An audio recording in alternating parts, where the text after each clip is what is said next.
Hello everyone, कैसे हैं आप लोग। I am CA Jitendra Jain, एक बार फिर आपके सामने हाजिर हूं एक नई क्लास लेके, एक नए जोश और उमंग के साथ। और वह क्लास है हमारी कंसाइनमेंट की।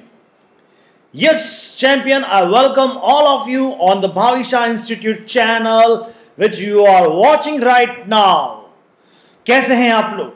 Hope all of you are मस्त, बिंदास, झक्कास and staying at your home.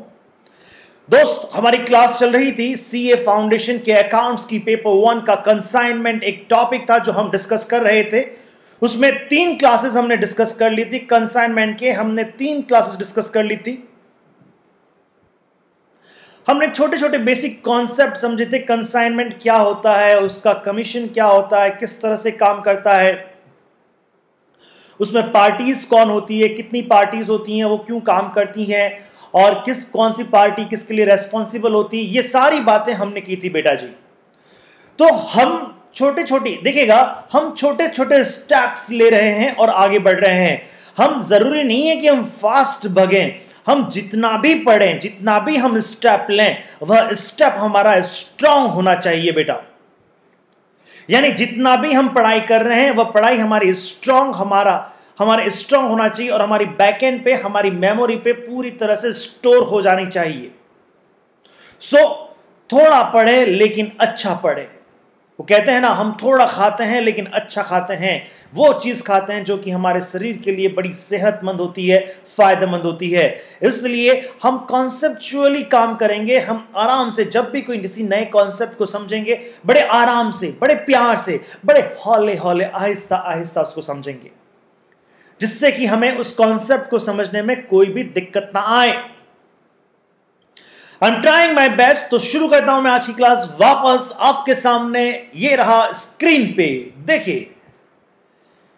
Yes, तो अभी तक हमने देखा, या हमने अपनी क्लास में देखा था, लास्ट क्लास में, कंसाइनमेंट की लास्ट क्लास में मैंने आपको ये क्वेश्चन दिया था, एक एग्जांपल दिया था, और मैंने कहा था कि आपको टोटल कमीशन कैलकुलेट करना है। आपको टोटल कमीशन कैलकुलेट करना है। कुछ बच्चों के मेरे पास में आंसर्स भी आए और कुछ के नहीं आए हैं, लेकिन जिन जिन बच्चों के आंसर्स आए मैं आपको बता दूं, उनका आंसर्स हम यहाँ पे डिस्कस कर लेते हैं। देखिएगा, मैंने उसको क्या किया है, मैंने उसको अपने हिसाब से एक चार्ट में इसको बनाया है।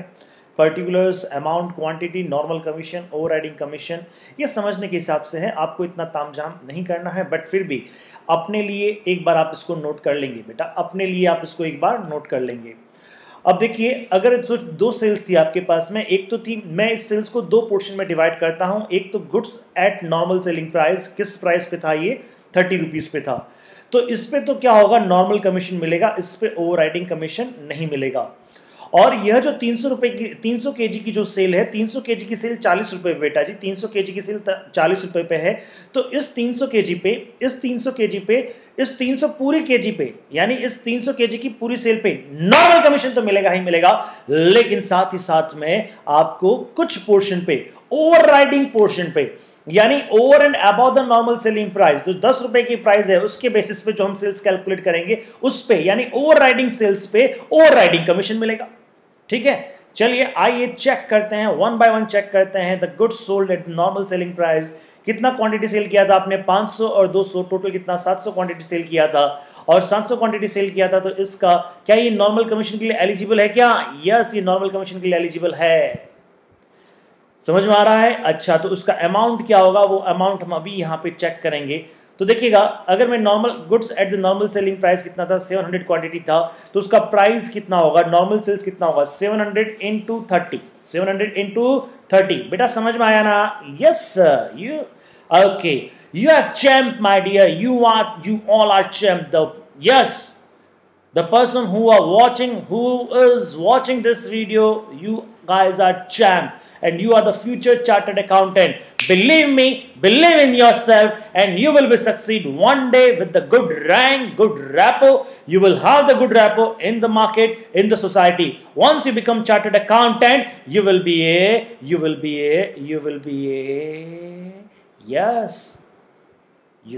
super person, you will be a super power. Thank you. चलिए हम बात करते हैं यहाँ पे नॉर्मल सेल्स में कितना हुआ आपका 21,000 हुआ, तो नॉर्मल कमीशन कितना होगा? देखिए नॉर्मल कमीशन मिलेगा क्या इसको? यस मिलेगा साहब, नॉर्मल कमीशन मिलेगा। कितना होगा? अगर मैं यहाँ पे बात करता हूँ तो देखिए, अगर मैं बात करता हूँ तो 21 का अगर मैं बात कहूँ यहाँ पे, हाँ जी, सो अगर मैं बात कहता हूँ यहाँ पे ये कितना कमीशन होगा? 21,000 इंटू, ये इंटू का निशान है, इंटू 5%, तो ये इंटू 5% तो क्या होगा? ये आपका 1050 यहाँ पे ये नॉर्मल कमीशन मिल गया। क्या ओवरराइडिंग कमीशन इसको मिलेगा क्या? नॉर्मल सेल्स पे नहीं मिलेगा साहब, तो कोई भी कमीशन नहीं होगा, नील कमीशन होगा। यहाँ पे मैंने एलिजिबिलिटी और अमाउंट लिखा है। एलिजिबिलिटी का मतलब क्या है? क्या ये नॉर्मल कमीशन यहाँ पे मिलेगा या नहीं मिलेगा? चलिए अब हम बात करते हैं goods at higher selling price. Goods at higher selling price कितनी क्वांटिटी थी? 300 क्वांटिटी थी। इसको मैंने दो पोर्शन में डिवाइड कर दिया। देखिएगा total sales at the higher selling price कितना हुआ, यानी 300 को हमने 40 रुपए के हिसाब से बेचा, 300 क्वांटिटी को हमने 300 केजी को हमने 40 रुपए के हिसाब से बेचा, तो ये मेरा टोटल सेल्स कितना है बेटा? टोटल सेल्स है 12,000। लेकिन इस 12,000 को मैं दो कैटेगरी में डिवाइड कर दूंगा। 12,000 को मैं दो कैटेगरी में डिवाइड कर दूंगा। एक तो मेरा goods at the normal selling price, goods at the normal selling price, और वो नॉर्मल सेलिंग प्राइस कितना है बेटा? 30 रुपया नॉर्मल सेलिंग प्राइस है, तो 300 इंटू 30 ये मेरा 900। क्या ये नॉर्मल कमीशन के लिए एलिजिबल होगा क्या? यस, ये नॉर्मल कमीशन के लिए एलिजिबल होगा। और इसका कमीशन कितना बनेगा? देखिए कमीशन में बताता हूं आपको। कमीशन 9,000, ये G32 में देखिए 9,000 इंटू 5%, 9,000 इंटू ये जो है आपका, अगर मैं यहाँ पे कहता हूँ दैट इज 9,000 इंटू में 5 एंड परसेंट, इट कम्स 450, समझ में आया? अच्छा, इस नॉर्मल सेल्स पे मैंने इस सेल्स को दो पोर्शन में डिवाइड कर दिया। मैंने इस पूरे 12,000 को दो पोर्शन में डिवाइड कर दिया, एक तो नॉर्मल सेलिंग प्राइस और एक additional sale price, overriding sale, इसको हम क्या बोलते हैं? Overriding sale. तो ओवरराइडिंग सेल पे क्या होता है? ओवरराइडिंग सेल पे क्या होता है? ये नॉर्मल कमीशन भी मिलता है और ये ओवरराइडिंग कमीशन भी मिलता है। ये जो नॉर्मल सेलिंग प्राइस है, नॉर्मल सेलिंग प्राइस पे ओवरराइडिंग कमीशन नहीं मिलता है। समझ में आ रही है बात? तो चलिए 3,000 इंटू 5%, तो 3,000 इंटू 5% हम करेंगे, इट कम्स आई थिंक 150, तो 150 आ जाएगा। और 3,000 इंटू 3% करेंगे, इट कम्स 90 रुपीज़, ये 90 रुपीज़ आ जाएगा। तो इस तरह से कमीशन की कैलकुलेशन हमने की। होप आपको समझ में आया होगा, होप आपको ये समझ में आया होगा। तो अगर मैं कहता हूं मेरा टोटल कमीशन कितना बना, तो मेरा टोटल नॉर्मल कमीशन कितना बना, दैट इज 1650, और ओवरराइडिंग कमीशन कितना बना, दिस इज 90, और टोटल कमीशन कितना बना 740, 1750, 1740, it is my total commission and this gives it is my total commission. और बेटा जी इस तरह से टोटल कमीशन की बात की जाएगी। आपको समझ में आया होगा। अपने अपने आंसर्स को मैच करें, किसका कितना आंसर सही है वो मेरे को यस और नो लिख के भेजेंगे। Yes answer matched, no answer not matched, आप ये लिख के मेरे को भेजेंगे। ठीक है साहब। चलिए इसको करने का दूसरा तरीका क्या है? इसको करने का देखो दूसरा तरीका क्या है। आपका टोटल गुड्स कितना था? आपका टोटल गुड्स कितना था? देखिए 500, 700, 300, 500, 700, 300। तो अगर मैं बात कहता हूँ यहाँ पे नॉर्मल सेलिंग प्राइस कितना था आपका? 21,000 था। उसके बाद में sales at the higher price कितना था आपका? 12,000 था। तो ये टोटल सेल्स कितना हुआ था आपका? 33,000 का हुआ था। टोटल सेल्स कितना हुआ था? 33,000 का हुआ था। इस टोटल सेल्स पे चाहे वो नॉर्मल हो चाहे ओवरराइडिंग सेल हो, इस टोटल सेल्स पे नॉर्मल कमीशन तो मिलेगा ही मिलेगा। देखिए ये नॉर्मल कमीशन तो सब पे मिलेगा ही मिलेगा। यस यस यस, ये सबका है ही है। तो क्यों ना हम इसको एक साथ ही निकाल दें,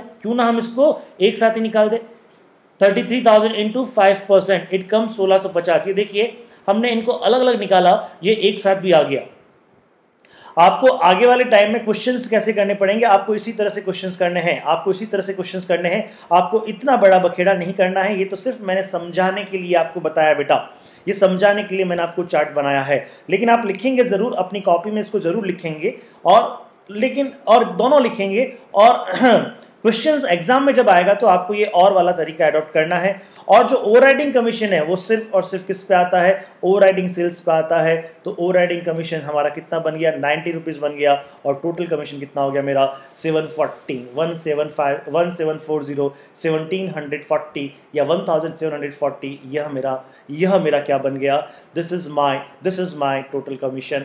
होप आपको समझ में आया होगा। Thank you. अब बढ़ते हैं हम नेक्स्ट क्लास की तरफ या नेक्स्ट टॉपिक की तरफ। यस गाइस, अब हम अपनी नेक्स्ट क्लास की तरफ बढ़ते हैं। ये तो पिछली क्लास का होमवर्क था जो मैंने आपको बताया। आज हम बात करेंगे कुछ लॉसेस की। कंसाइनमेंट के अंदर कुछ लॉसेस भी होते हैं, वह क्या होता है? देखो, कोई भी लॉस जो होता है बेटा, लॉस दो कैटेगरी का होता है। एक तो होता है नॉर्मल लॉस और एक होता है एबनॉर्मल लॉस। एक तो क्या होता है नॉर्मल लॉस और दूसरा क्या होता है बेटा, एबनॉर्मल लॉस। नॉर्मल लॉस क्या होता है? एक्चुअली लॉसेस किए नहीं जाते, हो जाते हैं। लॉसेस किए नहीं जाते, हो जाते हैं। नॉर्मल लॉसेस तो रोका भी नहीं जा सकता। हमको पहले से पता होता है ये तो होगा ही। ये नॉर्मल लॉस तो बेटा होनी है, होनी को कौन टाल सकता है? जो लिखा है वो होना है। तो नॉर्मल लॉस तो हमारी किस्मत में लिखा है, इसको हम चाह के भी नहीं हटा सकते। ये इतना लॉस तो होगा ही होगा। हम पहले से उस लॉस के लिए क्या रहते हैं, हम पहले से उस लॉस के लिए क्या रहते हैं, डिसाइडेड, तैयार रहते हैं। और उस लॉस को सहन कर, जब हम किसी लॉस के लिए पहले से तैयार रहते हैं तो भगवान हमारे अंदर उस लॉस को सहन करने की शक्ति भी दे देता है। यस, आप जब कभी कुछ गलत काम करते होंगे, सपोज, तो मॉम, आपको पता है अब ये मामा को पता चलेगा, डैड को पता चलेगा, एक अच्छा सा चैटा भी आएगा, डांटी भी आएगी, तो हम उसके लिए पहले से तैयार रहते हैं। बेटा नॉर्मल है, ये नॉर्मल है। हाँ जी, तो नॉर्मल लॉस का मतलब क्या होता है? नॉर्मल लॉस का मतलब होता है ऐसे लॉसेस जो कि पहले से पता होते हैं, ऐसे लॉसेस जिसको हम ज़्यादा कंट्रोल नहीं कर सकते हैं। ये लॉस तो होने ही होने हैं। ये एक नॉर्मल बिजनेस प्रोसेस का पार्ट है जिसको ज़्यादा हम कंट्रोल नहीं कर सकते। तो जो समझ में आ रही है बात, तो ऐसे लॉसेस को कहते हैं नॉर्मल लॉसेस, जो रेगुलर आपका डे टू डे लाइफ का हिस्सा है। That is called the normal losses. Whenever you filled up the petrol in your vehicle, आप जब पेट्रोल भरवाते हैं तो कभी आपने देखा होगा, जैसे सपोज आपने 1 लीटर पेट्रोल भरवाया होगा, कभी ध्यान से देखना कुछ पेट्रोल उड़ जाता है, कुछ पेट्रोल चला जाता है। आप अपनी टंकी में, आप अपनी टंकी यानी आपके व्हीकल की टंकी में आप जब पेट्रोल डलवाते हैं बेटा, तो उसमें अगर 1 लीटर पेट्रोल डलवाते हैं तो वो 1 लीटर नहीं आता, उसमें से कुछ तो भाप बन के उड़ जाता है। तो वो जो उड़ गया है ना, अब जो उड़ गया है तो आप उसके पीछे उड़ेंगे नहीं उसको रोकने के लिए। तो बेटा जो उड़ गया है वो क्या है, normal loss. That is called the normal loss. इतना तो होना ही होना है। जब ध्यान रहे, जब पेट्रोल के टैंक आते हैं, वो टैंक, एक टैंक दूसरे टैंक में खाली, पेट्रोल पंप पे खाली होता है, तो पहले से मान के चलते हैं कि 0.5% या 2.5% या 0.25%, जो भी है, इतना तो नॉर्मल लॉस होना ही होना है। समझ में आती है आपको ये बात? तो नॉर्मल लॉस को कंट्रोल नहीं किया जा सकता। These are the uncontrollable loss. Abnormal loss क्या होता है? एबनॉर्मल लॉस क्या होता है? देखिए, हमारे दो तरह से एबनॉर्मल लॉस हो सकता है। हमारी नासमझी की वजह से, हमारी लापरवाही की वजह से अगर कोई लॉस होता है तो उस लॉस को हम एबनॉर्मल लॉस कहते हैं। दूसरा, कुछ ऐसे रीजंस होते हैं जो रीजंस नॉर्मल नहीं होते, जो हमारे कंट्रोल में नहीं होते, जो नॉर्मल नहीं होते। अनफोर्सीन कॉजेज होते हैं, मतलब हमें पता ही नहीं होता ऐसा हो जाएगा और वो हो जाता है। हम अपनी तरफ से पूरी, देखिए, दो चीजें हैं। एक तो क्या है, हमारी लापरवाही की वजह से होता है, वह भी एबनॉर्मल है। और दूसरा क्या है, अनफोर्सिन, कुछ ऐसे कॉजेज आ जाते हैं जिसको हमें पता ही नहीं होता ये होना है। जैसे सपोज कीजिएगा नेचुरल कैलेमिटी। अब गाड़ी बाहर पड़ी थी, बाहर ओला गिर गया, ऊपर से दे ओला गिर गया और आपका गाड़ी को डिस्ट्रॉय कर दिया उसने, एबनॉर्मल लॉस। कुछ चोरी हो गई, क्या आप पहले से मान के चलते हो क्या चोरी होगा? नहीं साहब, कुछ चोरी हो गई, एबनॉर्मल लॉस। तो ऐसे लॉसेस, अच्छा, ऐसे लॉसेस क्या होते हैं? ये लॉसेस बार बार रिकरिंग नेचर के नहीं होते हैं। नॉर्मल लॉस तो होगा ही, ये तो आप चाहे कितना भी कर लें, ये तो होगा ही होगा। That is unavoidable. ये लॉस कैसा है? अनअवॉइडेबल है। और यह एबनॉर्मल लॉस क्या होता है? देखिए, एबनॉर्मल लॉस जो लापरवाही की वजह से होता है, लापरवाही की वजह से ये अवॉइडेबल लॉस हो सकता है अगर हम उस लापरवाही को ना करें तो, थोड़ी समझदारी से काम लें तो। आपने गाड़ी बाहर रखी, आपने कहा घर से कुछ लेके आता हूं, सामान लेके आता हूं, अंदर गए आप और उसमें गाड़ी के अंदर ही आपने चाबी लगा दी और जब तक 2 मिनट में आपकी गाड़ी कोई और उठा के ले गया, वो गाड़ी किसी और की बन गई। ये एबनॉर्मल लॉस है, लेकिन ये लॉस अपनी लापरवाही की वजह से हुआ है। आपने गाड़ी अपने पोर्ट्स में रखी है, अंदर रखी है, सब कुछ लॉक है, सब कुछ बढ़िया है, लेकिन रात को कोई आया, चुरा के गाड़ी ले गया, पर्पसफुली चुरा के गाड़ी ले गया। आपने अपनी तरफ से सारी सिक्योरिटी, सारे तामझाम किए हुए थे, बट फिर भी ये क्या है, ये भी एबनॉर्मल लॉस है। पहला जो था वो एबनॉर्मल लॉस हमारी लापरवाही की वजह से था, और ये दूसरा जो एबनॉर्मल लॉस था ये कैजुअल इंसिडेंस था, ये अनफोर्सीन कॉज था, जिसमें हमारा भी कोई, हम ज्यादा, हमारे हाथ में भी कुछ नहीं था। दोनों ही एबनॉर्मल लॉस है। समझ में आ गई बात? सो नॉर्मल लॉस का मतलब क्या होता है? लॉस दैट इज एक्सपेक्टेड और अनअवॉइडेबल। पहले से पता होता है कि इतना लॉस है, तो वो क्या होता है? नॉर्मल लॉस होता है। और ऐसे loss due to any accident और unforeseen causes is called abnormal loss. Hope you understood. कुछ एग्जांपल्स हैं, while consigning liquid like oils, petrol, etc. any loss in quantity due to spilling, कुछ हो जाता है। हाँ जी, तो यहां पे अगर कुछ लॉस होता है जो कि स्पिलिंग का मतलब क्या होता है? कुछ फैल जाना, आपका लॉस, जो आपका लिक्विड है वो फैल गया, थोड़ा सा उड़ गया है, is considered as normal loss. और एबनॉर्मल लॉस में क्या होता है? If the entire or a huge quantity of oil, petrol is lost due to lorry accident, fire, जो उड़ जाता है वो तो नॉर्मल है ही है, लेकिन जो चोरी चला जाता है या कुछ आग लग जाती है, सपोज करो कुछ डिस्ट्रॉय हो जाता है, तो ये कैसा लॉस है? यह लॉस आपका एबनॉर्मल लॉस है। समझ में आया आपको बात? अच्छा बताओ, नॉर्मल लॉस का इंश्योरेंस होगा क्या? नॉर्मल लॉस का कभी भी इंश्योरेंस नहीं होता। आप इंश्योरेंस कंपनी के पास में जाओगे और बोलोगे सर नॉर्मल लॉस का इंश्योरेंस करना, अरे वो कहेगा अरे भले आदमी, ये लॉस तो होना ही है, ये तुम मान के चल के ये लॉस होगा। सपोज करो कि आपने 1000 लीटर पेट्रोल खरीदा, 1000 लीटर पेट्रोल खरीदा, और 1000 लीटर पेट्रोल आपने, सपोज मान लेते हैं 1000 लीटर पेट्रोल आपने 9000 में खरीदा। अरे मान लिया, ये समझ में आ रही बात? 90 रुपये लीटर का पेट्रोल। हाँ सर 1090 कैसे हो गया?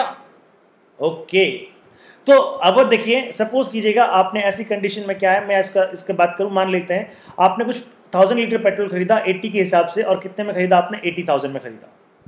80,000 में वो पेट्रोल आपने खरीदा। अब उसमें से क्या है? नॉर्मल लॉस है। हम मान के चलते हैं यार कि 850 लीटर तो नॉर्मल लॉस है, यानी इतना तो लॉस होगा ही होगा। हम एक से दूसरे में ट्रांसफर करेंगे, या कुछ हम जब हम अपने व्हीकल में डालेंगे, या डीजल अगर आपका सपोज करो जनरेटर सेट है तो उसमें डालेंगे, तो ये सारा नॉर्मल लॉस तो होगा ही होगा। 50 लीटर नॉर्मल लॉस तो होगा ही होगा। तो 1000 आपने यूनिट क्वांटिटी परचेस किया था, उसमें से 50 आपका नॉर्मल लॉस है, तो पीछे कितना बचा? 950 लीटर। तो अब हम क्या मानेंगे? इस 950 लीटर की कॉस्ट कितनी है? 80,000। हम ये मान के चलेंगे, हमने, देखो समझो, हमने खरीदा कितना था? 1000 लीटर पेट्रोल हमने खरीदा था 80 के हिसाब से, 80,000 में, लेकिन हम ये मान के चलेंगे, अंदर ही अंदर हमारा दिल ये मान लेगा कि ये 1000 का कॉस्ट नहीं है, ये कॉस्ट कितने का है? 950 का है। क्यों? क्योंकि बेटा 50 लीटर तो क्या है? नॉर्मल लॉस है। ये तो होना ही था। समझ में आ रही है बात? ये तो होना ही था। तो 50 लीटर तो बेटा नॉर्मल लॉस था, और ये तो होना ही था बेटा जी। तो हम अब ये मानेंगे 950 लीटर की कॉस्ट कितनी है?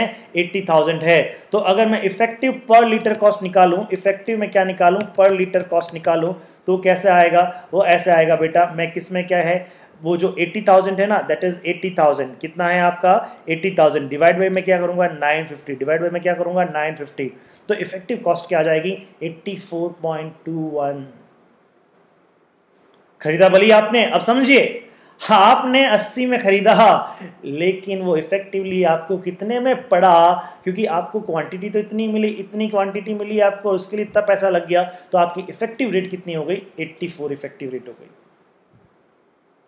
इसके लिए कोई अलग से कोई भी एंट्री नहीं की जाती, बस ये मन को मनाने के लिए ये किया जाता है। मन को ये मान लिया, मन को मनाना है कि नहीं बेटा हमारा, अब हम जो ये मानेंगे कि ये कॉस्ट हमारी कितने पड़ी? 84 की ही कॉस्ट पड़ी। ये मन को मनाने की बात है, इसलिए नॉर्मल लॉस के बारे में हम कुछ भी नहीं कर सकते, या कोई अकाउंटिंग एंट्री नहीं होती इसकी। हाँ जी, इंश्योरेंस क्लेम बड़े हो गया, जो इंश्योरेंस क्लेम मिलेगा, no recovery is possible from the insurance company, होता ही नहीं है इसका कुछ क्लेम। वैल्यूएशन अकाउंटिंग ट्रीटमेंट तो मैंने अभी आपको बता दिया, इसमें क्या होता है, कोई वैल्यूएशन कुछ नहीं होता है, कुछ भी नहीं होता। वैल्यूएशन जो पीछे की क्वांटिटी बची होती है, जो पीछे की क्वांटिटी बची है, इसका पर यूनिट प्राइस बढ़ जाता है। पीछे की जो क्वांटिटी बची है ना, इसका पर यूनिट प्राइस क्या हो जाता है? बढ़ जाता है। तो भैया जी कुछ नहीं होता है, no valuation accounting treatment, total cost plus expense should be divided by the quantity available after normal loss. ये देखो, टोटल कॉस्ट ये थी, it should be divided it should be divided by the total quantity after normal loss. तो after normal loss कितना है 950, और यही तो हमने किया था 80,000 डिवाइड बाय 950 और एक नई पर यूनिट रेट निकाल दी थी। समझ में आ गया? तो नई पर यूनिट रेट निकाल दी थी, तो कोई जनरल एंट्री नहीं होती है, ये तो सिर्फ क्या होता है, it is adjusted by way of quantity deduction, यानी क्वांटिटी में से क्या हो जाएगा आपका लेस हो जाएगा, आपके क्वांटिटी में से क्या हो जाएगा, ये लेस हो जाएगा, अमाउंट उतना का उतना रहेगा। पहले भी 80,000 था, अभी भी 80,000, सपोज करो कुछ नहीं है आपके पास में स्टॉक पड़ा है, तो पहले भी 80,000 का स्टॉक था और अभी भी 80,000 का स्टॉक है। बस समझ में आ रही है बात, पहले भी 80,000 का स्टॉक था और अभी भी आपके पास में 80,000 का स्टॉक है। बस अब 80,000 के स्टॉक में आपके पास में क्वांटिटी कितनी है 950, कितनी है quantity 950। It is adjusted by way of quantity deduction only. So average cost per unit कैसा आएगा भैया, ये आ जाएगा आपका क्या, total cost incurred for total quantity, total cost incurred, ये देखिए total cost incurred for total quantity 1000 litre के लिए कितना इनकर किया हमने 80,000 divided by total quantity less normal loss, total quantity less normal loss, पीछे कितना बचा आपका 950, तो डिवाइडेड बाय 950, तो ये आपका एवरेज कॉस्ट पर यूनिट आ गया। So new average cost per unit, so new average cost per unit. समझ में आता है ये आपको? बिल्कुल समझ में आता है। Thank you sir, thank you बच्चा, आपने अच्छे से समझा। आइए बेटा आगे चलते हैं हम। अब हम बात करें एबनॉर्मल लॉस। क्या एबनॉर्मल लॉस का इंश्योरेंस होता है क्या? डेफिनेटली एबनॉर्मल लॉस का इंश्योरेंस होता है यार, क्यों नहीं होता है? क्योंकि ये तो पता ही नहीं होगा या नहीं होगा, अनफोर्सीन है, अपने को पता ही नहीं है, तो इसका इंश्योरेंस होता है। Insurance company may reimburse a suitable amount not exceeding the value of the goods lost. ये इसमें क्या होता है, अगर आपने सपोज करो कि आपने 50 लाख का इंश्योरेंस ले रखा है एबनॉर्मल लॉस का और आपको लॉस हुआ है 30 लाख का ही, तो इंश्योरेंस कंपनी 30 लाख ही देगी, ध्यान रखना। ये ऐसा थोड़ी है कि 50 दे देगी, ये प्रॉफिट कमाने का मार्जिन, प्रॉफिट कमाने का तरीका नहीं होता इंश्योरेंस करवाने का। समझ में आया आपको बात? तो एबनॉर्मल लॉस का इंश्योरेंस होता है और इससे रिकवरी पॉसिबल है। अच्छा साहब, वैल्यूएशन कैसे किया जाएगा? अब ध्यान रहे, अब मैं आपको बता दूं, एबनॉर्मल लॉस के वैल्यूएशन में डायरेक्ट एक्सपेंसेस इंक्लूड करते हैं। ये क्या है मैं आपको आगे डिस्कस करूंगा, अभी आप सिर्फ मन लगा के सुन लें। एबनॉर्मल लॉस, और अगर मैं यहां पे एक बात और कह देता हूं, एबनॉर्मल लॉस और क्लोजिंग स्टॉक का वैल्यूएशन भी हम आगे पढ़ेंगे। एबनॉर्मल लॉस और क्लोजिंग स्टॉक, एबनॉर्मल लॉस और क्लोजिंग स्टॉक, एबनॉर्मल लॉस और क्लोजिंग स्टॉक, एबनॉर्मल लॉस और क्लोजिंग स्टॉक के वैल्यूएशन में डायरेक्ट एक्सपेंसेस ही शामिल होते हैं। डायरेक्ट एक्सपेंसेस को उनके लॉस का, उनके वैल्यूएशन का, उनकी कॉस्ट का पार्ट बनाया जाता है। आप पहले मेरी ये बात ध्यान से सुन लें, नहीं समझ में आ रहा है तो भी सुन लें, बाकी समझा मैं दूंगा। एबनॉर्मल लॉस के कॉस्ट को वैल्यूएशन करते हैं, एबनॉर्मल लॉस की कॉस्ट का वैल्यूएशन करते हैं या क्लोजिंग स्टॉक की कॉस्ट का वैल्यूएशन करते हैं, तो उसमें डायरेक्ट एक्सपेंसेस जितने भी होते हैं, वह सारे के सारे डायरेक्ट एक्सपेंसेस उस कॉस्ट का हिस्सा बनते हैं। अब ये कैसे होता है, that we will discuss, that हम दोनों मिलकर समझेंगे, लेकिन अभी आपको यह समझना है जो मैं बोल रहा हूं। मेरी बात समझ में आई आपको? So abnormal loss should be valued. Abnormal loss should be valued in the same manner as closing stock. ये कैसे होता है ये हम अलग से डिस्कस करेंगे, इसमें हम अलग से डिस्कस करेंगे। And credited to the consignment account, ये क्या बला है, अगेन हम इसको बाद में डिस्कस करेंगे, तो अभी के लिए मैं इसको हटा देता हूं। समझ में आया आपको ये चीज? चलिए अब यहां पे क्या होगा, मैं यहां पे एक और चीज, वैल्यूएशन कैसे की जाती है, इसमें डायरेक्ट कॉस्ट को इंक्लूड किया जाता है, डायरेक्ट एक्सपेंसेस को इंक्लूड किया जाता है। All direct expenses will be part of such valuation. समझ जाना, all direct expenses will be part of. ये कैसे होता है हम डिस्कस करेंगे, don't you worry, we will discuss. अच्छा साहब, अब देखो मैं एक चीज बताऊं, कंसाइनमेंट अकाउंट जो होता है ना बेटा, कंसाइनमेंट अकाउंट के अंदर जो भी हम प्रॉफिट लॉस कैलकुलेट करते हैं, वह प्रॉफिट लॉस जो कैलकुलेशंस के लिए आता है, वह नॉर्मल प्रॉफिट लॉस होता है। वह क्या होता है, नॉर्मल प्रॉफिट लॉस होता है। जैसे हमने ये कंसाइनमेंट क्वेश्चन, ये आपने क्वेश्चन किया था, इसमें क्या होता है, ये जो भी यहाँ पे लिखा जाता है ना, ये जो भी यहाँ पे लिखा जाता है, यहाँ पे जो भी एक्सपेंस लिखे जाते हैं, और यहाँ पे जो भी आपका सेल्स लिखा जाता है, ये सारी चीज़ें क्या होती है, नॉर्मल प्रॉफिट्स होते हैं। मान लो मैं एक सिंपल सा एग्जांपल लेता हूँ, मान लो कि 1 लाख का माल भेजा था आपने, ये कुछ नहीं है। अगर मैं कहता हूँ ये कुछ भी नहीं है, ये सब यहाँ पे क्या है, मैं इसको एक बार क्या करता हूँ, एक बार मैं इन सबको क्या करता हूँ, डिलीट कर देता हूँ। हाँ जी, मैं इन सबको क्या करता हूँ, डिलीट कर देता हूँ। देखिए मान लेते हैं, समझो मेरी बात को समझो। मान लेते हैं कि आपने 1 लाख का क्वांटिटी भेजा या 1 लाख का माल भेजा। 1 लाख में से क्या हुआ, 20,000 का एबनॉर्मल लॉस हो गया। 20,000 समझिएगा, प्लीज ट्राई टू अंडरस्टैंड। 20,000 का आपका एबनॉर्मल लॉस हो गया। तो एबनॉर्मल लॉस कितना हुआ, हाँ जी, एबनॉर्मल लॉस इज, अरे भैया जी एबनॉर्मल लॉस को थोड़ा इधर लिख दो ना, लिख दिया सर, एक इधर लिख दिया। एबनॉर्मल लॉस कितना हुआ, एबनॉर्मल लॉस हुआ आपका कितना, 20,000। कितना हुआ बेटा, 20,000। अच्छा, यानी 20,000 का एबनॉर्मल लॉस हो गया, कुछ चुरा के ले गया। ओके, और 80,000 का गुड्स आपने यहाँ पे सेल कर दिया। 80,000 का गुड्स आपने यहाँ पे क्या सेल कर दिया है, 1,40,000 में सेल कर दिया है। या मैं यहाँ पे कह देता हूँ, ये आपने 80 दैट इज 150 में मैं इसको सेल करता हूँ, तो आपने 1,50,000 में, मेरी बात समझना, यहाँ पे 1 लाख का माल भेजा था, इसमें से एबनॉर्मल लॉस कितना हो गया, 20,000 का। तो जो बैलेंस 80,000 का अमाउंट था, जो बैलेंस क्या था आपका, बैलेंस जो आपका 80,000 का अमाउंट था, कितने का अमाउंट था बेटा, बैलेंस 80,000, बैलेंस 80,000 का जो आपके पास में गुड्स था, उसको आपने सोल्ड किया। कितने में सोल्ड किया, 1,50,000 में, 1,50,000 में। Hope you understood. अगर ये एबनॉर्मल लॉस नहीं होता, तो ये हमारे पास में क्लोजिंग स्टॉक होता। Please try to understand. मानो सपोज करो कि ये एबनॉर्मल लॉस नहीं होता, अगर ये एबनॉर्मल लॉस नहीं होता तो ये हमारे पास में क्लोजिंग स्टॉक होता या नहीं होता। अच्छा, अब मैं आपको थोड़ा सा और समझाता हूं, अब थोड़ा समझिएगा। अब मैं प्रॉफिट निकाल के बताऊंगा आपको, चिंता ना करें। सेल्स कितनी है यहाँ पे, सेल्स कितनी है बेटा यहाँ पे, बताओ मेरे को। सेल्स है आपकी 1,50,000। सेल्स कितनी है आपकी, दैट इज 1,50,000 आपकी सेल्स है सेल्स आपकी 1,50,000। अच्छा, मुझे आप एक चीज बताओ, उसमें से आपकी कॉस्ट कितनी लगी, टोटल कॉस्ट कितनी लगी, टोटल कॉस्ट लगी सर हमारी टोटल कॉस्ट लगी है ये 1 लाख टोटल कॉस्ट लगी, बिल्कुल लगी है। तो आपका प्रॉफिट कितना है, this is your actual profit, this is your actual profit कितना है बेटा, सर हमारा एक्चुअल प्रॉफिट क्या है। अगर मैं सेल्स में से मैं अपना कॉस्ट लेस कर दूंगा तो मेरा एक्चुअल प्रॉफिट कितना आ गया, 50,000 आ गया। आपको समझ में आया नहीं आया, ये दिख रहा है आपको यहाँ पे, क्योंकि स्टॉक तो है नहीं।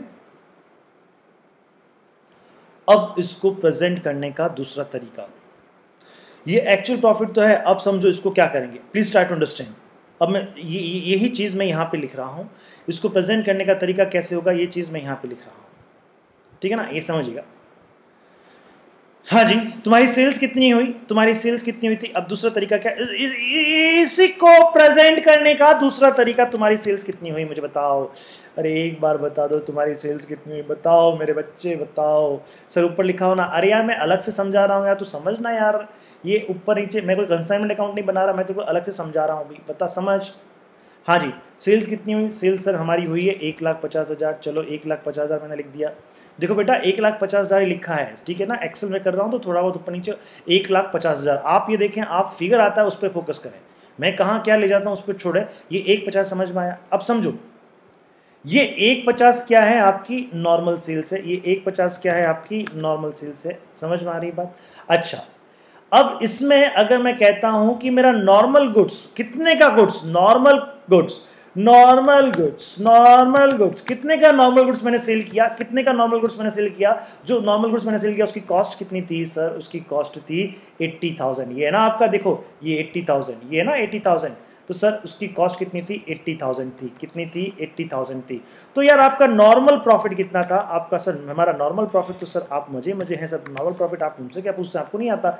1,50 में से कितना लेस कर देंगे हम, 1,50 में से कितना लेस कर देंगे, 80,000 को लेस कर देंगे। देखिए 1,50 में से मैंने 80,000 को लेस किया तो कितना आ गया, दैट इज कॉल्ड द 70,000। कितना आ गया, नॉर्मल प्रॉफिट कितना आ गया बेटा आपका, 70,000। समझ में आ रहा है आपको, बिल्कुल समझ में आ रहा है सर। अच्छा, अब इसमें से मैंने लेस क्या कर दिया, इसमें से लेस मेरे को एक एबनॉर्मल लॉस हुआ है, मेरे को क्या हुआ है, एबनॉर्मल लॉस हुआ, एबनॉर्मल लॉस हुआ है मेरे को। कितने का हुआ है सर? एबनॉर्मल लॉस तो 20,000 का हुआ है। देखो एबनॉर्मल लॉस, ये 20,000 यहां से उठा लेते हैं हम, एबनॉर्मल लॉस 20,000 का हुआ है।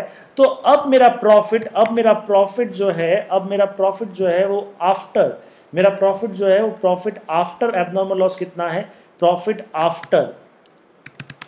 आफ्टर एबनॉर्मल लॉस वो कितना है सर वो प्रॉफिट आफ्टर एबनॉर्मल लॉस तो क्या है, देखो 70 में से 20 गया, कितना बचा, 70 में से 20 गया तो कितना बचा, देखो ये इक्वल टू का साइन करता हूँ मैं यहाँ पे, अगर मैं कहता हूँ यहाँ पे मैं इक्वल टू का साइन करता हूँ, और ये 70,000 में से मैंने कितना लेस कर दिया, 20,000 लेस कर दिया, तो मेरा प्रॉफिट कितना आ गया, 50,000। सर 70 में से 20 गया तो मेरा प्रॉफिट कितना आ गया, 20,000 आ गया। ये प्रॉफिट मेरा आफ्टर एबनॉर्मल लॉस है। और यह प्रॉफिट मेरा क्या है, यह प्रॉफिट मेरा क्या है, एक्चुअल प्रॉफिट है। यह प्रॉफिट मेरा क्या है, एक्चुअल प्रॉफिट है। यह प्रॉफिट क्या है मेरा, एक्चुअल प्रॉफिट है। समझ में आया आपको ये चीज़? होप आपको ये समझ में आया होगा। अब इन सब को मैं यहाँ से हटा के, क्या करता हूँ, इन सब को मैं यहाँ से हटा के यहाँ पे कर दूंगा तो दिक्कत आ जाएगी। तो इसलिए क्या है कि हम यहाँ पे इन सब को क्या करते हैं, यहीं पे रखते हैं। तो नॉर्मल सेल्स कितना, 150 है। नॉर्मल सेल्स गुड्स जो आपने कितने का माल बेचा, 80,000 का, तो आपका नॉर्मल प्रॉफिट क्या आया, आपका नॉर्मल प्रॉफिट आया बेटा 70,000। उसमें से आपने लेस किया है एबनॉर्मल लॉस, और आपका प्रॉफिट कितना आ गया, दैट इज कॉल्ड आपका ये आ गया, एक्चुअल प्रॉफिट आ गया 70,000। समझ में आया आपको ये चीज़? क्लियर है ना आपको, समझ में आया ना? अच्छा, अब इस नॉर्मल प्रॉफिट को अब देखिएगा, मेरी बात समझिएगा, हमें इस 1 लाख का हिसाब किताब देना है, अब नॉर्मल लॉस अगर होता है तो उसकी कोई भी एंट्री नहीं करते हैं, अब इस 1 लाख का हिसाब किताब हम कैसे देंगे और किस तरह से हमारा प्रॉफिट का कैलकुलेशन चेंज हो जाएगा, अब मैं आपको बताने वाला हूं। देखिए 1 लाख का हिसाब किताब देना है। 1 लाख के हिसाब किताब में 80,000 का माल तो हमने कितने में सेल कर दिया, 80,000 का माल कितने में सेल कर दिया हमने, 150 में सेल कर दिया। और मेरा यहाँ पे एबनॉर्मल लॉस कितना हुआ, अगर मैं बात कहता हूं मेरा बाय एबनॉर्मल लॉस कितना हुआ, एबनॉर्मल लॉस हुआ, एक बार समझ लो एबनॉर्मल लॉस कितना हुआ सर, एबनॉर्मल लॉस हुआ 20,000 का। एबनॉर्मल लॉस कितने का हुआ, 20,000 का एबनॉर्मल लॉस हुआ। कितने का हुआ बेटा, 20,000 का आपका एबनॉर्मल लॉस हुआ। समझ में आ रही बात? तो और कुछ नहीं करना, देखो आपने जैसे ही यहाँ पे किया तो अब यहाँ पे जो आपका प्रॉफिट आएगा, टू प्रॉफिट, ये देखो, ये एक बार भूल जाओ, ये नीचे वाली लाइन को भूल जाओ, एक बार नीचे वाली लाइन को भूल जाओ बेटा। अब देखिए टोटल प्रॉफिट करते हैं, ये डेबिट साइड है ना, सॉरी क्रेडिट साइड है, इस क्रेडिट साइड को टोटल लगाते हैं, कितना आता है, 1,70,000। ये कितना आता है, 1,70,000 आता है। देखो 1,70,000 आया टोटल। ये टोटल किसका है आपका, टोटल क्रेडिट साइड का है, टोटल किसका है आपका, क्रेडिट साइड का 1,70,000। और यहां पे अब इस 170 में से 1 को लेस कर देंगे तो कितना आएगा, 70,000 आएगा आपके पास में, बिल्कुल 70,000 आएगा सब आपके पास में। कितना आएगा, 70,000 आएगा आपके पास में। तो ये 70,000 ये प्रॉफिट आ गया। ये प्रॉफिट क्या है आपके पास में बेटा, ये प्रॉफिट है आपके पास में नॉर्मल प्रॉफिट। क्या है ये, नॉर्मल प्रॉफिट। समझ में आ रहा है कि नहीं आ रहा आपको? तो कंसाइनमेंट के अंदर नॉर्मल प्रॉफिट को इस तरह से निकाला जाता है, कंसाइनमेंट के अंदर नॉर्मल प्रॉफिट को इस तरह से निकाला जाता है। क्या मतलब हुआ कि कंसाइनमेंट अकाउंट में आपने कितने का माल भेजा है, 1 लाख का माल भेजा है, उसका हिसाब किताब नॉर्मल लॉस का हिसाब किताब नहीं होता, बाकी का सबका हिसाब किताब, इसका हिसाब किताब क्रेडिट साइड देता है। देखिए किस तरह से दे रहा है, 1 लाख में से 80,000 का माल हमने बेच दिया इतने में। अच्छा, बाकी का 20,000 क्या हो गया आपका, लॉस हो गया। तो 20,000 का लॉस हो गया। अब सपोज करो अगर मैं यहाँ पे कहता कि इंसर्ट करता हूँ एक और, अब मैं यहाँ पे कहता कि मेरा एबनॉर्मल लॉस तो हुआ है 5,000 का। मान लो एबनॉर्मल लॉस कितने का हुआ है, 5,000 का एबनॉर्मल लॉस हुआ है। और मेरा जो क्लोजिंग स्टॉक है, मेरा बाय क्लोजिंग स्टॉक अगर मैं बात कहता हूँ, मेरा क्लोजिंग स्टॉक कितना है, दैट इज मेरा क्लोजिंग स्टॉक है 15,000 का। कितने का रहेगा आपका, 15,000 का। तो ये टोटल आपका यही हो गया। चीजें वो की वो रहेगी। देखिए समझिएगा, मेरा 1 लाख का माल था, 1 लाख का, ये डेबिट साइड में आपने जो माल भेजा वो आ गया। इसका हिसाब किताब कौन देता है? इसका हिसाब किताब क्रेडिट साइड देता है। देखिए इसमें से 80,000 का माल मैंने 150 में सेल कर दिया, इसमें से और उसके बाद में बाकी 20,000 का माल बचा, उसमें से कितना लॉस हो गया? 5,000 का एबनॉर्मल लॉस हो गया। और क्लोजिंग स्टॉक कितना आया? 15,000 का क्लोजिंग स्टॉक है। टोटल मैंने लगाया, उसमें से इतना ये प्रॉफिट आ गया। This profit is called abnormal profit, sorry this profit is called normal profit. Consignment account हमेशा आपका नॉर्मल प्रॉफिट बताएगा। कंसाइनमेंट अकाउंट हमेशा आपका नॉर्मल प्रॉफिट बताएगा, ध्यान रखिएगा। तो इसका मतलब क्या होता है? इसका मतलब यानी कि एबनॉर्मल लॉस का अगर इंपैक्ट, अगर सपोज करो आपने यहां पे ये नहीं दिया, अगर आपने यहां पे इंपैक्ट, यहां पे एंट्री नहीं करी, अब समझना, अगर आपने यहां पे एंट्री नहीं करी, एक मिनट के लिए मैं इसको यहां से हटा देता हूं। तो अब यहाँ पे आपका टोटल कितना रहेगा? यहाँ पे टोटल व्हाट, ये टोटल कितना रहेगा आपका? 170 आएगा क्या? नहीं साहब, आपका टोटल कितना हो जाएगा? 1,65,000। कितना हो जाएगा? 1,65,000 आपका टोटल हो जाएगा। और 1,65,000 में से आप 1 लाख लेस करेंगे तो यहाँ पे फिर 70 आएगा क्या? नहीं साहब, यहाँ पे कितना आएगा? 65,000 आएगा। यहाँ पे कितना आएगा बेटा? 65,000 आएगा। तो क्या ये आपका नॉर्मल प्रॉफिट है क्या? नहीं सर, ये नॉर्मल प्रॉफिट नहीं है, यह आपका एक्चुअल प्रॉफिट हो गया। यह आपका एक्चुअल प्रॉफिट हो गया। इसका मतलब क्या हुआ? अगर हमने इसको यहां पे नहीं लिखेंगे तो जो हमारा प्रॉफिट आएगा, जो हमारा प्रॉफिट आएगा, उस प्रॉफिट में से एबनॉर्मल लॉस ऑलरेडी लेस हो जाएगा। उस प्रॉफिट में से एबनॉर्मल लॉस क्या हो जाएगा? ऑलरेडी लेस हो जाएगा। यानी एबनॉर्मल लॉस का हमने एक तरह से हमने लॉस बुक कर लिया, इनडायरेक्टली बुक कर लिया। देखो इनडायरेक्टली बुक हो गया ना आपका लॉस बुक हुआ, तभी तो आपका प्रॉफिट 65,000 आया, तभी तो आपका प्रॉफिट 5,000 से कम आया। तो अगर इस तरह से आप करेंगे, अगर क्रेडिट साइड में उसको नहीं दिखाएंगे तो इसका ऑटोमेटिकली इंपैक्ट क्या हो गया? आपने डेबिट साइड में 1 लाख दिखाया हुआ है और क्रेडिट साइड में तो आपने ये 80 का 150 दिखाया और बाकी का 80 और ये आपने 15, इसी का आपने हिसाब किताब दिया। तो यानी 5,000 रुपया आपका डेबिट साइड में लिखा हुआ है और जिसका हिसाब किताब क्रेडिट साइड में नहीं है। तो 5,000 रुपए से आपने डेबिट साइड में खर्चा ऑलरेडी बुक कर लिया, लॉस आपने ऑलरेडी बुक कर लिया। मेरी बात समझ में आई या नहीं आई आपको? क्लियर है? तो अगर आप नॉर्मली क्या करेंगे बेटा, अगर आप इस तरह से, अगर आप यहां पे ये काम नहीं करते हैं तो ये जो प्रॉफिट आता है, ये प्रॉफिट एक्चुअल प्रॉफिट आता है, इसमें से एबनॉर्मल लॉस ऑलरेडी एडजस्ट किया हुआ हो जाता है, ऑलरेडी एडजस्ट हो जाता है। लेकिन हमको कौन सा प्रॉफिट चाहिए? हमको तो नॉर्मल प्रॉफिट चाहिए, तो हमको तो वापस यहाँ पे एबनॉर्मल लॉस लिखना पड़ेगा। बात समझ में आई? अगर मैं एबनॉर्मल लॉस को हटा देता हूँ तो मेरा यहाँ का प्रॉफिट एक्चुअल प्रॉफिट आ जाता है। लेकिन मुझे कौन सा प्रॉफिट चाहिए? नॉर्मल प्रॉफिट चाहिए, तो मुझे फिर क्रेडिट साइड में एबनॉर्मल लॉस लिखना पड़ेगा। आया समझ में? आया? क्लियर है? हाँ जी। चलिए साहब, इसको एक और तरीका है समझने का, एक और तरीका है। चलिए मैं आपको वो तरीका भी समझा देता हूँ, आप भी क्या याद रखेंगे। चलिए मैं आपको वो तरीका भी समझा देता हूँ। ये जो है गुड्स सेंड ऑन कंसाइनमेंट है, इसको यही लेते हैं। 5,000 एबनॉर्मल लॉस है, क्लोजिंग स्टॉक है। इसको मैं क्या करता हूँ, इसको मैं यहाँ पे मैं एक बार और लिख देता हूँ। अच्छा, इसको मैं अलग अलग पोर्शन में लिखता हूँ। देखो 85,000, दैट इज ये मेरा 80,000 का गुड्स जो मैंने सेल कर दिया, ये मेरा 80,000 का गुड्स जो मैंने क्या कर दिया? सेल कर दिया। उसके बाद में ये 5,000 का गुड्स जो मेरा क्या हो गया? लॉस हो गया। और ये 15,000 का गुड्स जो कि मेरा क्या है? क्लोजिंग स्टॉक में है। ये सब मैं क्या कर रहा हूँ? जो कि मेरा क्या है? क्लोजिंग स्टॉक में है। समझ में आ रहा है ये चीज़? इस 1 लाख को मैंने डिवाइड कर दिया, इस 1 लाख को मैंने 5,000 है सर, 50 नहीं है। अरे बेटा हाँ, इसको मैंने यहाँ पे अलग अलग डिवाइड कर दिया। ये मेरा लॉस एक तरह से क्या आ गया? ऐसा है, गुड्स क्या हो गया? ये लॉस हो गया एक तरह से। और वो भी कौन सा लॉस है भैया? एबनॉर्मल लॉस है। कौन सा लॉस है? एबनॉर्मल लॉस है। और यह गुड्स कौन सा है जो अभी मेरा क्लोजिंग स्टॉक में पड़ा है? ये कौन सा है? क्लोजिंग स्टॉक में पड़ा।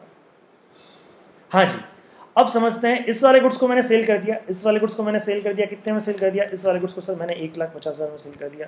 ये देखो, इस वाले गुड्स को मैंने मान लो ना 1,50 में सेल कर दिया। मान लो यार कि 80,000 वाले गुड्स को आपने 1,50 में सेल कर दिया, ठीक है। अच्छा, तो अब यहां पे आपके पास में क्या होगा? अब देखिए, अब अगर एबनॉर्मल लॉस आपने यहाँ पे सपोज करो नहीं लिखा और ये क्लोजिंग स्टॉक है, क्लोजिंग स्टॉक तो यहाँ पर भी आएगा ही आएगा। तो ये आपका क्लोजिंग स्टॉक आपने यहाँ से लिख दिया, एक क्लोजिंग स्टॉक आपका आ गया यहाँ पे, ये आ गया आपका क्लोजिंग स्टॉक। अब सपोज करो, अब समझो, अगर आपने ये 5,000 इधर नहीं लिखा, इसका मतलब 5,000 डेबिट में तो है, 5,000 डेबिट में तो है। डेबिट में है, इसका मतलब डेबिट साइड किसकी होती है? एक्सपेंस की साइड होती है। आपने इसको एक्सपेंस में बुक कर लिया, आपने इसको क्या किया? एक्सपेंस में बुक कर लिया। एक तरह का ये एबनॉर्मल लॉस है जो कि आपके डेबिट साइड में लिखा हुआ है। समझ में आ रहा है? क्योंकि आपने माल तो 1 लाख का भेजा ना, तो 1 लाख तो लिखना पड़ेगा यहाँ पे। इस 1 लाख के मैंने 3 पोर्शन कर दिए, आपको ये 5,000 रुपये यहाँ लिखना पड़ेगा। अब अगर आपने इसका इंपैक्ट, आपको इसका इंपैक्ट इस कंसाइनमेंट अकाउंट से हटाना है, एबनॉर्मल लॉस का इंपैक्ट आपको कंसाइनमेंट अकाउंट से हटाना है, तो फिर बेटा ये 5,000 हमको किधर लिखना पड़ेगा? क्रेडिट साइड में लिखना पड़ेगा। समझ में आया बेटा? आराम से समझे, कोई दिक्कत नहीं है। ये एबनॉर्मल लॉस का पॉइंट आपको ढंग से समझना है। इसका निष्कर्ष, इसका कंक्लूजन क्या है? इसका निष्कर्ष, इसका कंक्लूजन क्या है कि एबनॉर्मल लॉस का इंपैक्ट हम कंसाइनमेंट अकाउंट से हटा देते हैं, और कंसाइनमेंट अकाउंट से जो भी प्रॉफिट आता है वह प्रॉफिट नॉर्मल प्रॉफिट होता है। इसलिए एबनॉर्मल लॉस का इंपैक्ट कैसे हटाएंगे? जो एबनॉर्मल लॉस की वैल्यूएशन होगी, वो वैल्यूएशन कैसे होती है हम डिस्कस करेंगे। जो एबनॉर्मल लॉस की वैल्यूएशन होगी, उस एबनॉर्मल लॉस की वैल्यूएशन को हम कंसाइनमेंट अकाउंट के क्रेडिट साइड में लिखेंगे। कंसाइनमेंट अकाउंट के क्रेडिट साइड में एबनॉर्मल लॉस की वैल्यूएशन लिखने से क्या होता है? उसका इंपैक्ट, एबनॉर्मल लॉस का इंपैक्ट कंसाइनमेंट अकाउंट से हट जाता है। तो सर कंसाइनमेंट अकाउंट से तो हमने इसको हटा दिया, तो क्या फिर ये एक लॉस है तो हम इसको कहीं बुक करेंगे ही नहीं क्या? करेंगे बेटा, बिल्कुल करेंगे। इसको हम बुक करेंगे P&L अकाउंट में। कहां से बुक करेंगे? P&L अकाउंट में बुक करेंगे। यह लॉस यहां से तो हटा देंगे, लेकिन P&L के डेबिट में लिखेंगे टू एबनॉर्मल लॉस 15,000। समझ में आया? ओके, तो चलिए हम बात करते हैं, यहाँ पे हम एबनॉर्मल लॉस की बात करते हैं। तो क्या होगा? रिकॉर्डिंग, एबनॉर्मल लॉस का रिकॉर्डिंग कैसे होगा आपका? यहाँ पे अगर मैं कहूँ तो सबसे पहले क्या होता है एबनॉर्मल लॉस का? क्या होता है इसका? Abnormal loss account debit to consignment. Abnormal loss आपका लॉस होता है, इसको हमने डेबिट कर दिया, और टू कंसाइनमेंट, कंसाइनमेंट को हमने क्रेडिट किया। क्यों क्रेडिट किया? क्योंकि हमको कंसाइनमेंट अकाउंट में से एबनॉर्मल लॉस का इंपैक्ट हटाना है, इसलिए हमने उसको क्रेडिट कर दिया। जब भी कोई एक्सपेंस होता है तो हम उसको डेबिट करते हैं। अब मुझे इस लॉस को रिवर्स मारना है, इसलिए मैंने कंसाइनमेंट अकाउंट को क्या कर दिया? क्रेडिट कर दिया। समझ में आया आपको ये चीज?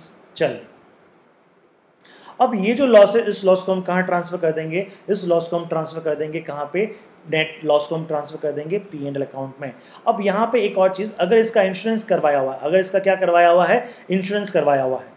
मान लो ये, चलिए यहाँ पे मैं लिखता हूँ एबनॉर्मल लॉस, हमारी एंट्री क्या है? 5,000 वाली एबनॉर्मल लॉस करते हैं। ये 5,000 यहाँ पे आ जाएगा, और कंसाइनमेंट अकाउंट में भी क्या आ जाएगा? 5,000 आ जाएगा। अब मान लो कि हमारा इंश्योरेंस करवाया हुआ था, और 5,000 में से 3,000 इंश्योरेंस कंपनी ने बोला कि चलो हम आपको दे देंगे, आपके इस 5,000 के क्लेम में से मैं 3,000 एक्सेप्ट करता हूं, 3,000 आपको इंश्योरेंस कंपनी दे देगी। तो 3,000 आपको इंश्योरेंस कंपनी से मिल गए, तो बैंक अकाउंट डेबिट या इंश्योरेंस क्लेम अकाउंट डेबिट। क्योंकि इंश्योरेंस क्लेम को डेबिट क्यों करेंगे, या इंश्योरेंस कंपनी को डेबिट क्यों करेंगे? इंश्योरेंस कंपनी को डेबिट कर सकते हैं यहाँ पे, इंश्योरेंस क्लेम या इंश्योरेंस कंपनी कुछ भी डेबिट हो सकती है। क्यों? क्योंकि देखिए, पैसा आ गया तो बैंक अकाउंट को डेबिट कर देंगे, और पैसा नहीं आया है तो ये 3,000 किससे लेने हैं आपको? इंश्योरेंस कंपनी से लेना है। बेटा जी किससे लेने हैं? इंश्योरेंस कंपनी से लेना है। तो इंश्योरेंस कंपनी से लेने, तो इंश्योरेंस कंपनी से पैसा रिसीव होगा तो वो हमारे लिए क्या है? एसेट्स है, और एसेट्स का बैलेंस क्या होता है? डेबिट होता है। तो इसलिए यहाँ पे 3,000 से उनको डेबिट कर देंगे। 5 में से 3 तो वो रिकवर कर लेंगे, तो हमको लॉस कितने का होगा? 2,000 का लॉस होगा। समझ में आ गई बात? तो एबनॉर्मल लॉस टोटल हम कितना, हमारा अकाउंट क्लोज हो जाएगा एबनॉर्मल लॉस का। यानी टोटल एबनॉर्मल लॉस कितना था? 5,000 का था। उसमें से बैंक ने, यानी इंश्योरेंस कंपनी ने कितना दे दिया? 3,000 दे दिया, और हमें एक्चुअल में लॉस कितना हुआ? 2,000 हुआ। तो इस तरह से मैंने आज को आपको सिर्फ एक छोटा सा पॉइंट बताया, loss under the consignment, normal loss क्या होता है और एब्नॉर्मल लॉस क्या होता है। Hope you understood. आराम से इसको समझें, आराम से इसको लिखें, और कल की क्लास में मैं आपको समझाऊंगा valuation of closing stock and valuation of abnormal loss. ये जो हमने लिखा है ना, यहाँ पे कहीं हमने लिखा था डायरेक्ट कॉस्ट है ना, यहाँ पे ये चीज़ लिखी थी। ये चीज़ बेटा हम कल की क्लास में समझेंगे कि किस तरह से एब्नॉर्मल लॉस का वैल्यूएशन किया जाता है, किस तरह से ये जो हमने ये 5,000 लिख दिया ना, ये 5,000 आए कहाँ से, कैसे इसको वैल्यू करेंगे, कौन सी चीज़ें इसमें इंक्लूड करेंगे, कौन सी चीज़ इंक्लूड नहीं करेंगे, साथ ही साथ में क्लोजिंग स्टॉक का कैसे वैल्यूएशन करते हैं, ये दोनों बातें साथ साथ पढ़ेंगे कल की क्लास में। तो देखते रहिए भाविशा का YouTube चैनल भाविशा इंस्टीट्यूट, और सीखते रहिए हर रोज कुछ नई बात, और अपने अंदर एक जोश और एक उमंग जगाइए। इसी के साथ मैं आपसे विदा लेता हूं इस क्लास में। मैं जितेंद्र जैन एक बार फिर आपसे विदा लेता हूं। जय हिंद, थैंक यू।